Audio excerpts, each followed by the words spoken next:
days ago, a group of nonprofits that provide basic legal information to immigrants about how the immigration system works. Those nonprofits sued the Trump administration after a White House order sent them after the White House sent them a stop work order. Those nonprofits sued the Trump administration over that stop work order, and then 2 days after they sued, the Trump administration caved and rescinded the stop work order and restored funding to those programs.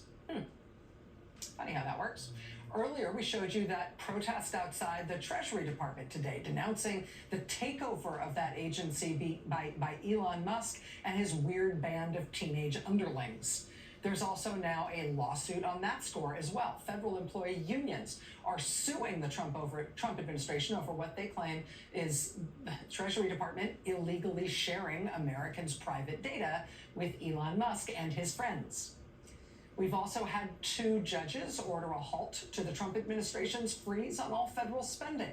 One of those judges just issued the order again because she said it was not clear enough that the White House is actually following those orders and restarting the federal funding that they illegally stopped.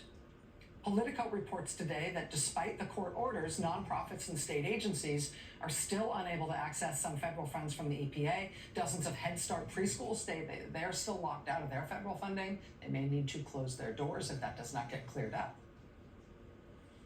Also, just tonight, a federal judge has temporarily blocked the Trump administration from transferring 3 transgender women into a men's prison and stopping their access to hormone therapy.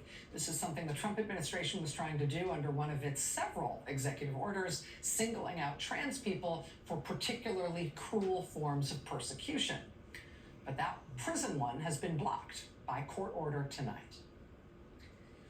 So that's sort of a track record of legal pushback so far. It is showing results. There, of course, are reasons to worry about how far it can go, how much the courts can be used as a mechanism to push back on what the Trump administration is doing, particularly if they don't feel all that bothered about following court orders.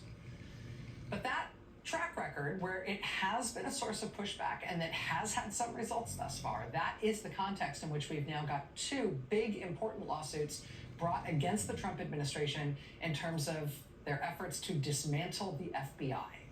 This is a very live, very sensitive issue tonight. We've got the latest on those lawsuits coming up here next. Stay with us.